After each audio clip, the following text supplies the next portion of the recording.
Hello from Otovent UK. In this video, we're going to be talking about how to use the Otovent device. The Otovent auto-inflation technique has two parts.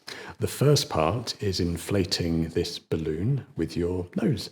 And the idea behind this is it creates pressure in the nasopharynx, which is the back of your nose and throat. And what this does is it opens up the Eustachian tube, which is this little tube here which connects your middle ear here to the back of your nose and throat.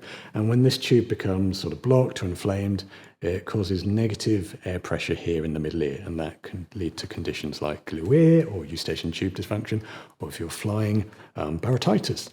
So that's the first part of the Otovent equation, so blowing up the balloon with your nose.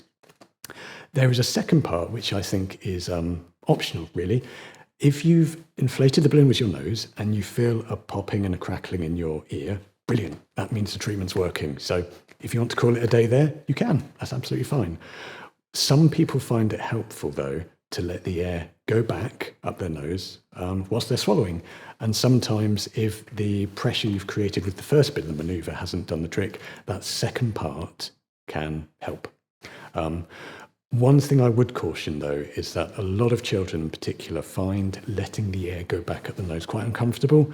And given that the most important thing with Otovent is doing it consistently, we don't want to put children off by making them do something they find uncomfortable. So if children are getting, all the benefit from the inflation, don't worry about making them blow the air back up their nose. But in terms of how it looks, it's just like this.